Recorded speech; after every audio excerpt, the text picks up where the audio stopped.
이번 시간 작품은 홍종규의 동요가입니다. 기행문이에요. 기행문이기 때문에 이게 여정견문 감상의 구성을 갖고 있습니다. 뭐 다 알죠. 여정견문 감상. 감상은 정서니까 아이고 감상 정서고요. 견문이 조금 우리 이게 주목해야 될 부분인데 이제 표현상 특징과 관련해서 견문은 그 대상을 묘사하는 부분이 거의 대부분입니다.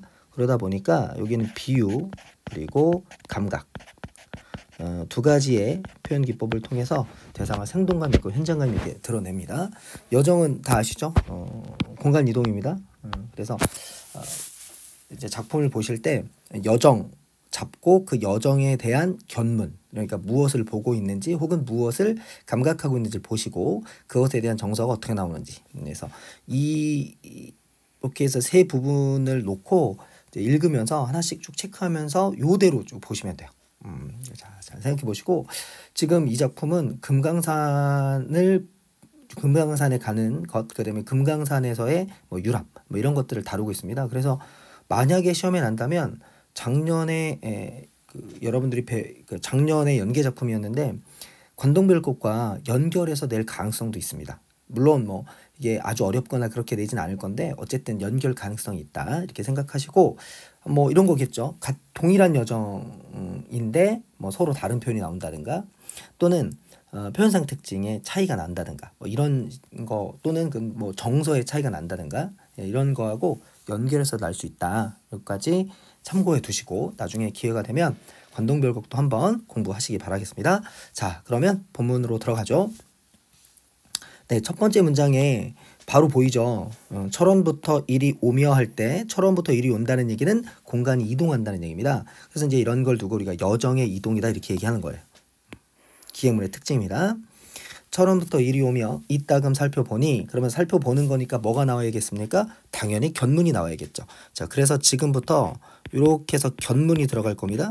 견문이니까 이제 무엇을 보고 있는지에 대한 대상을 잡으시고 그리고 앞에서 말했던 비유나 감각, 어떤 감각, 어떤 비유가 사용되고 있는지 그 지점에 포인트를 맞춰놓고 보시면 되겠습니다.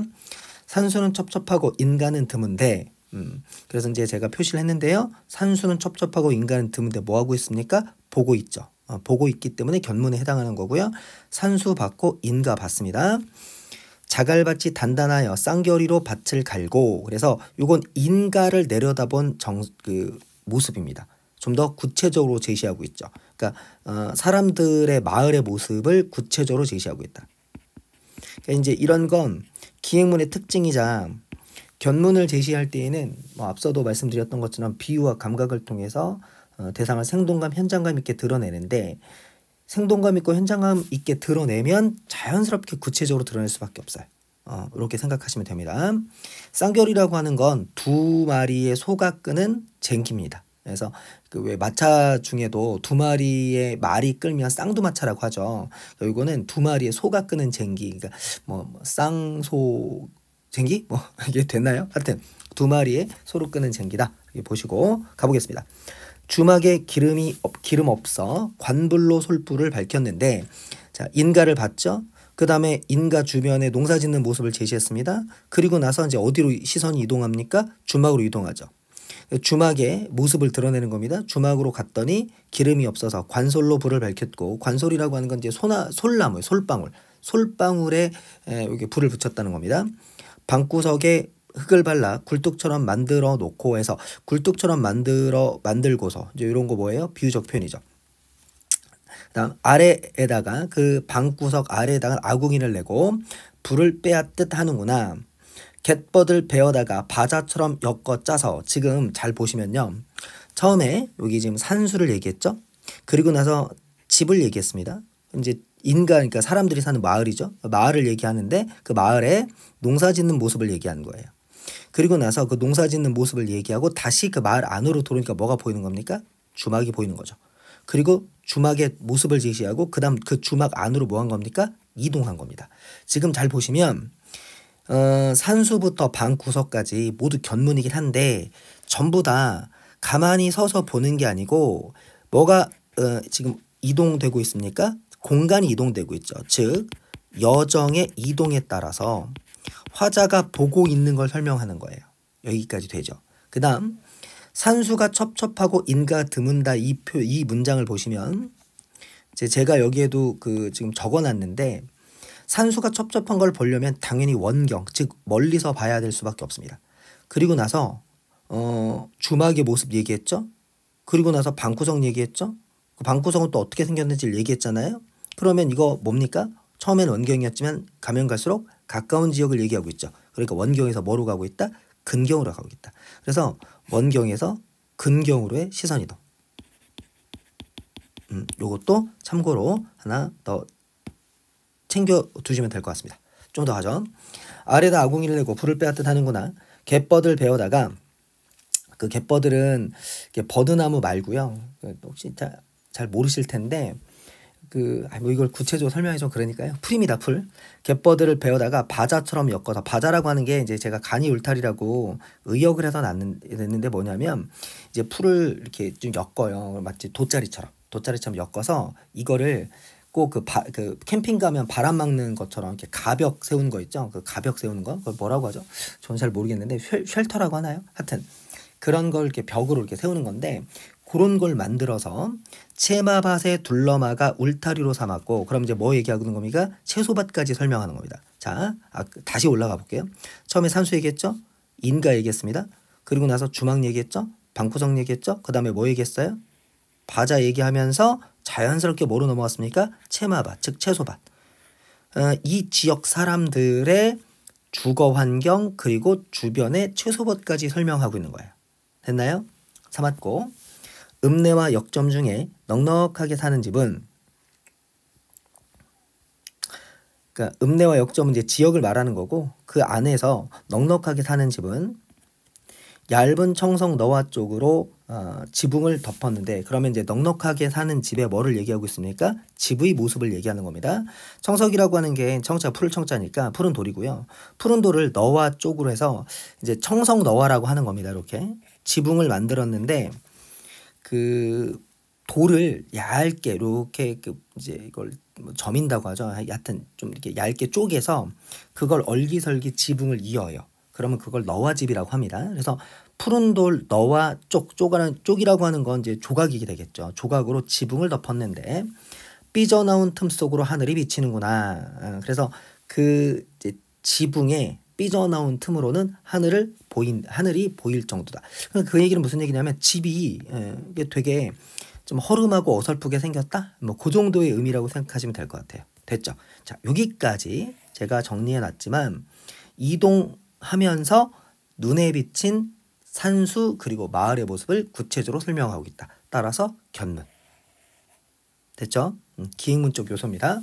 그 다음 아주 깊은 두메산골 풍속이 수수하여 지금 본인이 있는 곳이 아주 깊은 두메산골입니다. 풍속이 수수하여 소박해 세간살이 집 꾸밈이 투박하고 힘들어 보인다. 투박하고 힘들어 보인다. 자, 이 마을에 와서 이 마을 사람들의 주거 환경이나 좀 전체적인 모습을 보고 화자가 내린 주관적 인상이에요. 그래서 이제 이 부분이 뭐에 해당하는 거냐면 여정견문 감상에 해당하는 겁니다. 됐죠? 자, 그때 조금 주의할 거 있습니다. 여기 이제 힘들어 보인다고 얘기하잖아요. 이 부분. 근데 이게 객관적으로 힘들어 보이는 건 아니에요. 그러니까 힘들어 보이는 객관적으로 힘든 게 아니에요. 만약에 문제를 푸는데 이 지역 사람들이 뭐 어려운 삶을 살았다, 가난했다 이런 말이 들어가면 사실 그건 틀린 겁니다. 화자가 보기에 어떻게 보인다? 예, 투박하고 힘들어 보인다라고 하는 인상을 갖는 거지 실제 객관적으로 이 사람들이 뭐 어렵게 살고 있다, 또 힘겨운 삶을 살고 있다 이렇게 접근하시면 이거 적절하지 않은 겁니다. 자, 이거 주의하시고요. 자, 좀 더 가죠. 여기서 한번 끊고 가겠습니다. 자, 여기까지 지금 여정, 견문, 감상 이렇게 얘기한 거고요. 그 다음 갑니다. 이 부분 이 작품이 갖고 있는 특징이기도 한데요. 초사일 저녁 때 먹구름이 끼어 요 부분입니다. 이제 요게 이제 다 제가 정리해 놨지만 요게 지금 날짜, 그 다음에 요거는 날씨죠. 그러니까 날짜, 시간, 그다음에 날씨까지 자세하게 설명하고 있어요. 그래서 이런 걸 뭐라고 하냐면 일기 형식이라고 하는 겁니다. 그러니까 이 작품은 기행문의 형식 요소 갖고 있으면서 특징적으로 그 날짜와 그 날씨까지 구체적으로 설명함으로써 일기 형식도 같이 드러내고 있다. 이러면 이제 사실성이 높아지는 겁니다.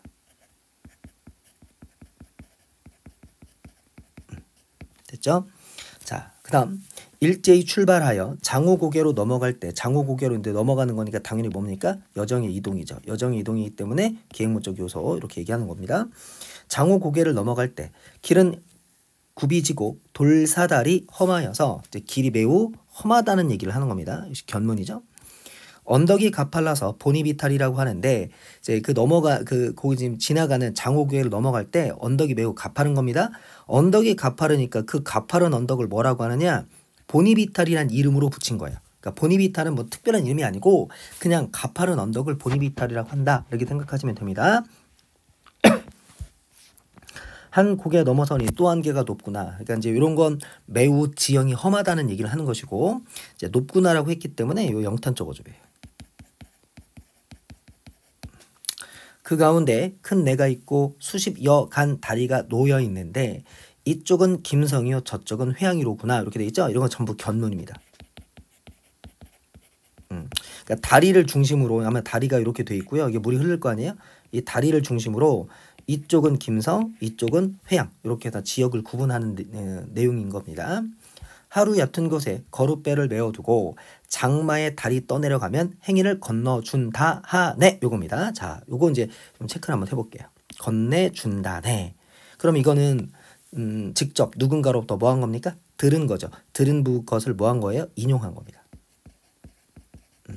그러니까 지금 여기 다리가 있잖아요.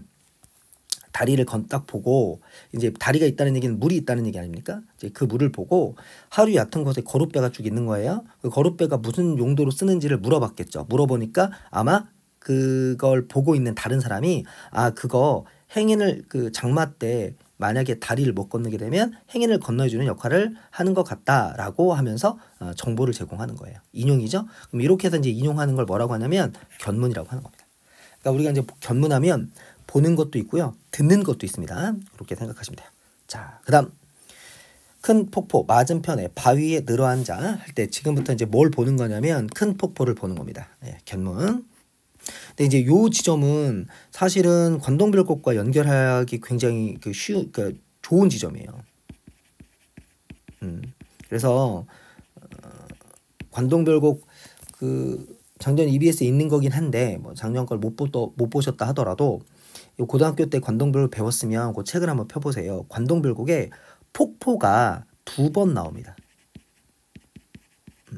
하나는 본사 이제 앞부분에 있는 부분이요. 본사 첫 번째 여정이 그 폭포인데 그 여정 폭포인데 그 폭포가 만폭동 폭포입니다. 그래서 만폭동 폭포는 매우 좀 이렇게 웅장한 폭포예요. 그래서 만폭동 폭포를 묘사하는 부분이 있는데 지금 이 지점하고 만폭동 폭포하고 연결될 가능성이 좀 있습니다. 그 다음에 폭포 한 번 더 나오는데 불정대 12폭포라고 있어요. 제가 이렇게 지금 으라고 쓴 건 실제로는 이제 그 불정대인데 우인데 원문에 불이라고 돼 있어서 제가 그걸 참고해서 쓰는 겁니다. 저기 맞춤법 틀렸다고 얘기하시면 안 돼요. 불정대 12폭포가 있어요. 근데 불정대 12폭포는 어떤 폭포냐면 규모가 만폭동 폭포처럼 이렇게 막 수직으로 떨어지는 그런 물줄기가 있는 폭포가 아니라 벼랑을 타고 쫄쫄쫄쫄해서 이렇게 구비구비해서 내려오는 폭포예요. 그래서 12구비 폭포라고 해서 12폭포라고 하는데 어쨌든 만약에 관동별곡과 비교해서 나온다면 만약에 이 부분이 나오면 요 폭포 갖고 얘기할 수 있다. 그래서 참고로 말씀을 드리는 거고 시간이 나중에 되면 이 부분과 관련해서 한번 읽어보는 정도는 해보셨으면 좋겠습니다. 자, 가죠. 폭포 맞은편에 바위에 늘어앉아 바위에 늘어앉았다는 게 이제 바위가 여정이 되는 겁니다. 화자는 지금 바위를 보고 있는 게 아니고요. 바위에 앉아서 뭘 구경하는 거냐? 이렇게 폭포를 구경하는 거예요. 생각하시고 삼천척 떨어지는 물 건너다 바라보니 그러니까 삼천척 떨어지는 물 할 때 이 삼천척이 뭡니까? 폭포의 규모를 나타내 주는 거죠. 그렇죠? 규모 과장법입니다. 바라보니 석벽 백여 길이 석벽이라고 하는 게 절벽이에요. 절벽 백여 길이 병풍처럼 둘러 있고 예, 처럼 들어갔죠. 뭡니까? 비유. 그러니까 이제 우리가 그 폭포가 쭉 떨어지면 폭포 주변으로 그러니까 폭포가 떨어진다는 얘기는 거기가 이제 협곡 혹은 계곡이라는 얘기잖아요. 그러니까 주변에 그 이제 파인 곳이니까 그 석벽이 쭉 펼쳐져 있겠죠. 그렇게 그러니까 매우 깊고 뭐 좀 이렇게 긴 그런 계곡이다 이렇게 생각하시면 돼요. 그다음 허리가 꺾인 곳이 물길이 되었는데 이제 허리가 꺾였다는 건 산의 허리가 꺾였다는 의미입니다. 산의 허리가 꺾였다고 표현한 거 허리법. 역시 허리법도 비유적 표현입니다.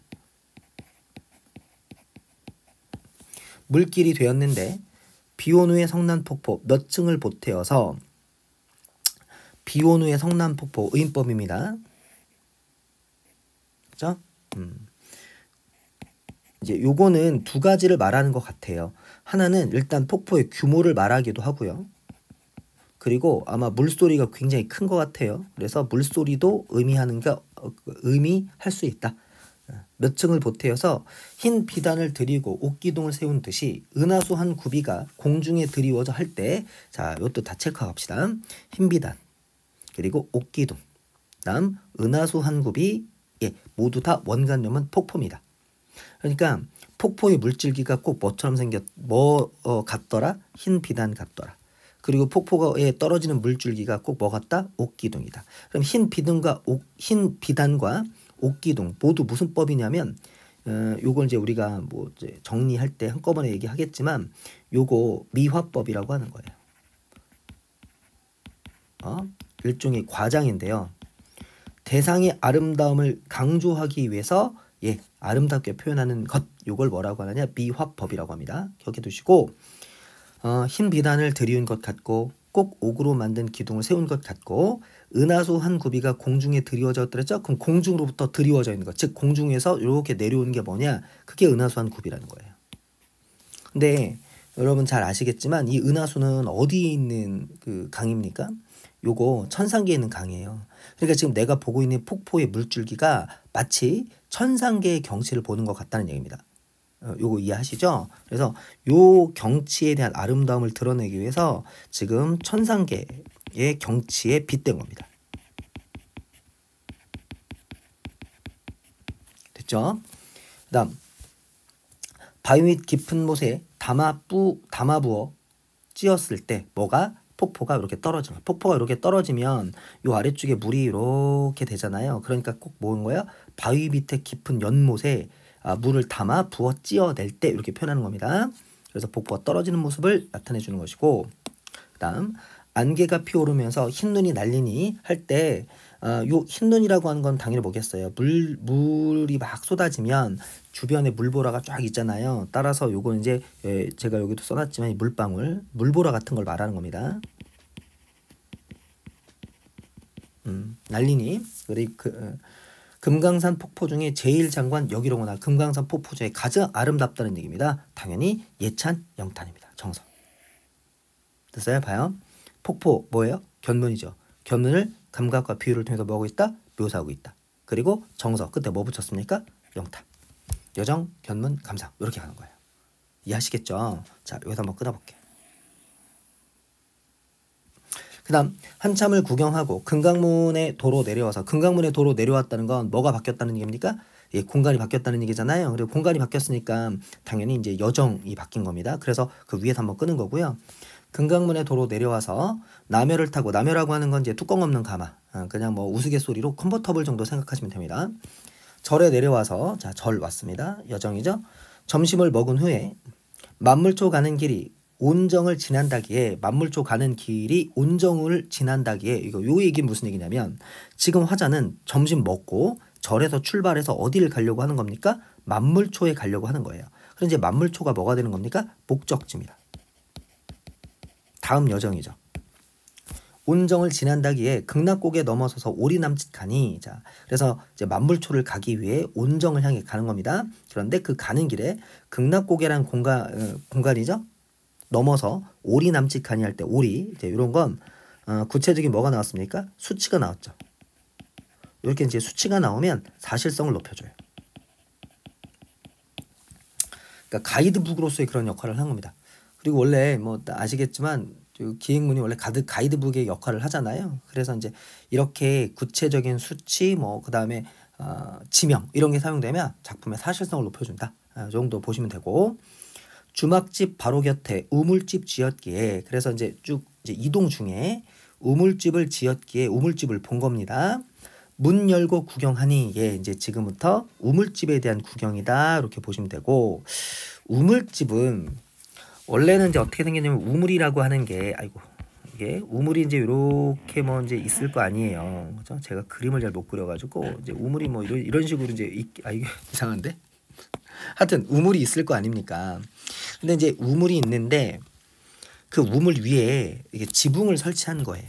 그러니까 지붕이 있는 우물이라고 생각하시면 되는데, 뒤를 읽어보시면 알겠지만 여기서는 이 우물집이 지붕이 있는 우물이라기보다는 아마 이게 아닌가 싶습니다. 온천.